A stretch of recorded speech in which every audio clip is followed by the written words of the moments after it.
गुढीपाडव्याच्या मुहूर्तावर मुंबई कृषी उत्पन्न बाजार समितीतील एपीएमसी फळ मार्केटमध्ये आज 55,000पेक्षा जास्त आंब्याच्या पेट्या दाखल झाल्यात।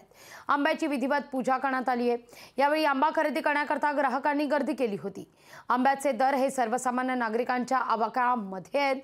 300 रुपयांपासून ते 900 रुपयांपर्यंत आंब्याचे दर असल्यामुळे आंबा खवय्यांकरता ही खुशखबरच म्हणायला हवी। या सगळ्याचा आढावा घेतला आमचे प्रतिनिधी विकास मिरगणे यांनी। मुंबई कृषी उत्पन्न बाजार समितीमध्ये आज गुढीपाडव्याच्या निमित्ताने 55,000पेक्षा जो आहे आंबा जो आहे रत्नागिरी मधून दाखल झालेला आहे। आपण पाहू शकता हे मोठ्या प्रमाणात 55,000पेक्षा पेट्या ज्या आहेत मुंबई कृषी उत्पन्न बाजार समितीमध्ये दाखल झालेल्या आहेत। राजापूर असेल, रत्नागिरी असेल, देवगड आहे, हापूस आंबे जे आहेत ते सर्व मुंबई कृषी उत्पन्न बाजार समिती वेगवेगळ्या प्रकारचे दाखल झाल्यामुळे जो खवय्यगिरांसाठी आहे तो आज सुद्धा गुढीपाडव्याच्या निमित्ताने त्याचे रेट सुद्धा कमी उतरलेले आहेत। आपल्या सोबत जे व्यापारी आहेत आणि आजचा आंबा जो आहे तो अमेरिकेला आणि लंडन इथे सुद्धा या देशामध्ये दाखल झालेला आहे। सर, गुढीपाडव्याच्या निमित्ताने 55,000 एवढा मोठा आंबा दाखल झालेला आहे।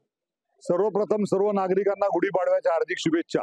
आणि यंदाच्या गुढीपाडव्याचं वैशिष्ट्य असं आहे की ह्या वेळेला मुबलक प्रमाणामध्ये आंबा मार्केटमध्ये उपलब्ध आहे। आज जवळजवळ मार्केटमध्ये 55,000 पेट्यांची आवक अपेक्षित आहे। काल सोमवार होता तेव्हा काल जवळजवळ 65,000 पेट्या होत्या, परंतु आज 55 ते 60,000 या दोन फिगर मध्ये कुठेतरी आंब्याची आवक येण्याची शक्यता आहे आणि ती निश्चितपणाने येईलच।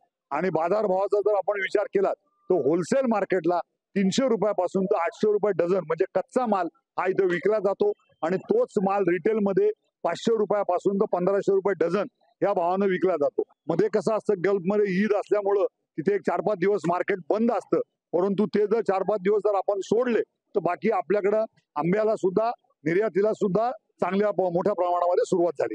हे जे व्यापारी यांनी सांगितले मुंबई कृषी उत्पन्न बाजार समितीमध्ये 55,000पेक्षा आंबा आलेला आहे आणि तो आंबा आजचा आहे अमेरिका, लंडन या देशामध्ये सुद्धा पाठवण्यात आलेला आहे। त्यामुळे मुंबई कृषी उत्पन्न बाजार समितीमध्ये आज मोठ्या प्रमाणात गर्दी सुद्धा होती आंबे खरेदी करण्यासाठी। कॅमेरामन ज्ञानेश्वर वाडेसह विकास मिरगणे, लोकशाही, नवी मुंबई।